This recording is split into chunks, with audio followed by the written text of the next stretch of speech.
Salam sejahtera, terima kasih karena bersama dengan saya di Nazilin Unity Channel. Ini keputusan terkini berkait dengan kes Zara. Mahkamah Tinggi mengenepikan semua keputusan coroner inquest Zara Khairina. Wow. Mahkamah Tinggi di sini mengenepikan keputusan bekas coroner berhubung semua permohonan yang difailkan oleh peguam untuk diterima sebagai pihak berkepentingan dalam inkues kematian Zara Khairina Mahathir. Bagaimanapun, Hakim Datuk Duncan Sikodol berkata, pihak-pihak terbabit bebas untuk memfailkan semula permohonan mereka di hadapan coroner baharu esok. Segala perintah yang dibuat berkaitan sebarang permohonan dalam inkues tersebut diketepikan. Pihak-pihak berhak mengemukakan semula permohonan mereka di hadapan coroner baharu, katanya lagi. Duncan membuat keputusan itu selepas mendengar hujahan daripada semua pihak hari ini. Keputusan tersebut susulan semakan kehakiman yang difailkan oleh pasukan peguam keluarga Zara dan Persatuan Undang-Undang Sabah SLS terhadap keputusan Mahkamah Coroner pada 28 Ogos yang antara lain membenarkan peguam mewakili remaja terbabit diterima sebagai pihak berkepentingan dalam inkues. Sebelum kita teruskan ulasan kali ini, jangan lupa tinggalkan komen Anda dengan tanda pagar "Kami Sayang Zara". Sebelum itu, izinkan saya perkenalkan dulu, ini terapi imun Transfective for Life, terapi imun yang meningkatkan daya imun badan kita sehingga 400%. Secara umum dan ringkasnya, kita kena penyakit karena imun badan kita yang lemah. Kita juga kena masalah penyakit apabila imun badan kita bertindak tidak seimbang, mengganas dalam badan kita sendiri, lalu menyerang diri kita sendiri. Terapi imun ini, Transfective for Life ini, mengajar, mendidik, menguatkan, dan menyeimbangkan sistem imun badan kita supaya bukan sekadar jadi kuat, bijaksana, tetapi mengenal mana satu kawan, mana satu lawan dalam tubuh badan kita. Apabila imun badan kita jadi kuat, imun badan itulah yang menghapuskan semua akar penyakit yang ada dalam tubuh badan kita. Lalu kita jadi sembuh. Cepat dapatkan produk yang hebat ini melalui nomor telepon saya yang tertera. Produk ini lulus KKM, halal, dan diperakui oleh dokter-dokter di seluruh dunia. Kalau Anda sudah berdoa selama ini untuk sembuh daripada masalah kesihatan Anda, mungkin ini jalan yang Tuhan tunjuk kepada Anda semua. Saudara-saudara sekalian, sebelum itu, coroner telah pun tarik diri. Duncan menambah dalam kes ini, coroner sebelum ini membuat perintah membenarkan peguam mewakili remaja terbabit untuk diterima sebagai pihak berkepentingan dan turut serta dalam prosiding inquest. Tidak lama selepas itu, beliau menarik diri atas alasan mempunyai kepentingan pribadi dalam perkara tersebut. Setelah beliau berpendapat tidak dapat meneruskan kes, adalah tidak wajar untuk beliau memutuskan isu substantif yang sepatutnya diserahkan kepada pertimbangan coroner baharu. Jika tidak, ia seolah-olah membuat keputusan bagi pihak coroner yang akan mengambil alih, sekaligus menjejaskan prinsip ketidakberpihakan, katanya. Dalam prosiding hari ini, mahkamah juga menolak bantahan awal yang dikemukakan oleh timbalan pendakwa raya terhadap SLS.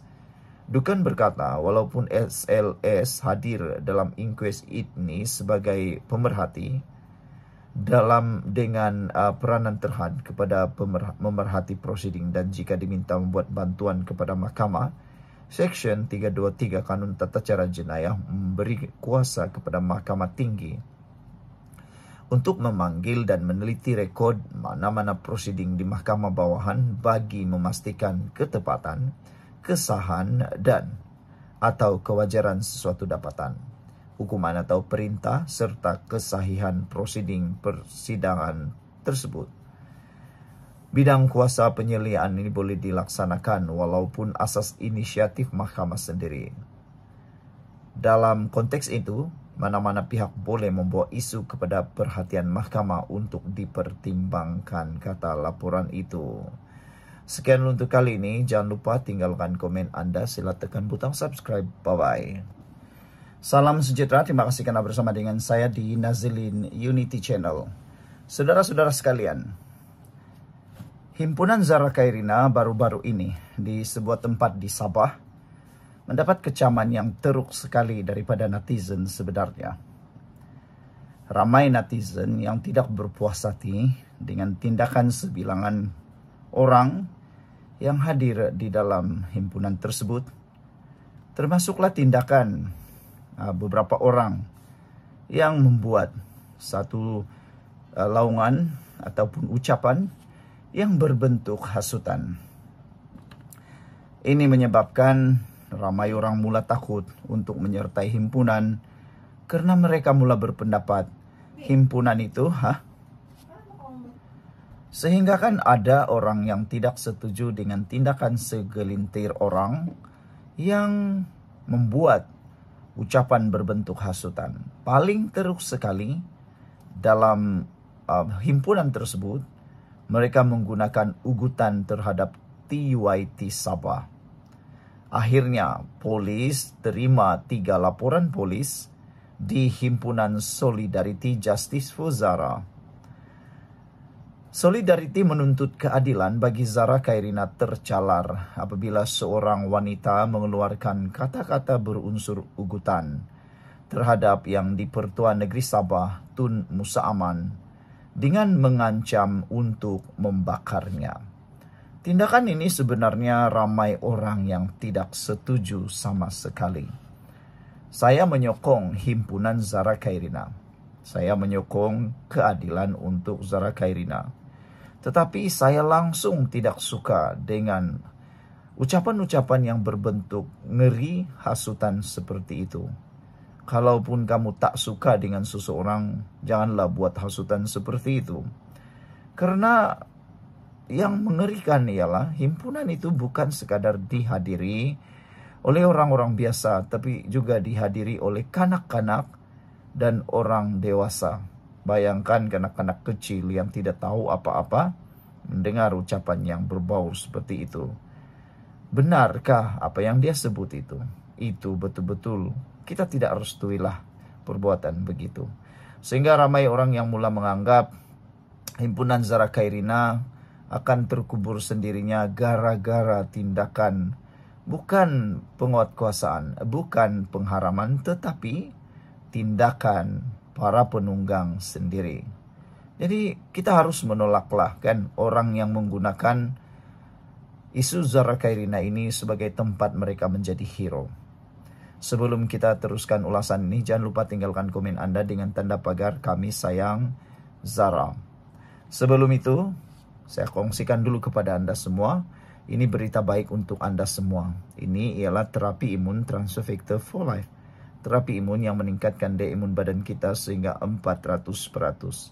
Secara umum dan ringkasnya, imun badan kita boleh jadi bodoh, imun badan kita boleh jadi lemah, imun badan kita boleh jadi tidak seimbang. Semua itu berlaku oleh beberapa faktor, termasuk usia, persekitaran, dan makanan gaya hidup kita. Tetapi terapi imun ini meningkatkan daya imun badan kita sehingga 400%. Terapi imun ini mengajar, mendidik, dan menguatkan serta menyeimbangkan sistem imun badan kita semula. Apabila imun badan kita menjadi kuat, bijak, dan seimbang, ianya akan menghapuskan semua akar penyakit yang ada dalam tubuh badan kita. Produk ini lulus KKM, produk ini halal dan diperakui oleh dokter-dokter di seluruh dunia. Cepat dapatkan produk ini melalui nomor telepon saya yang tertera. Ingat, mungkin ini jawaban kepada doa Anda selama ini yang mahu sembuh atau mau lepas daripada masalah kesehatan Anda. Saudara-saudara sekalian, ramai netizen mengecam perbuatan ugutan terhadap TYT Sabah. Polis telah menerima 3 laporan berkaitan Himpunan Solidarity Justice for Zara di dataran Majlis Perbandaran Tawau semalam. Ketua Polis Daerah Tawau, Assistant Commissioner Jasmine Hussein berkata, semua laporan itu diterima semalam berhubung seorang individu yang didakwa mengeluarkan kenyataan berbau hasutan ke atas yang di Pertuan Negeri Sabah. Ketasiasatan mengikut Seksyen 4 dalam kurungan 1 Akta Hasutan 1948 dan Seksyen 506 Kanun Keseksaan sudah dibuka. Selain itu, kes turut disiasat mengikut Seksyen 505B Kanun Keseksaan dan Seksyen 233 Akta Komunikasi dan Multimedia 1998. Menurutnya, susulan itu polis sedang mengesan seorang wanita dan beberapa saksi lain bagi membantu siasatan. Siasatan akan dijalankan secara telus dan mengikut prosedur biasa. Kita mahu sambil ambil keterangan jelasnya. Terdahulu tular di media sosial, klip video ucapan dan laungan berunsur hasutan dipercayai berlaku pada himpunan berkenan. Sekian dulu untuk kali ini. Jangan lupa tinggalkan komen Anda. Bye-bye.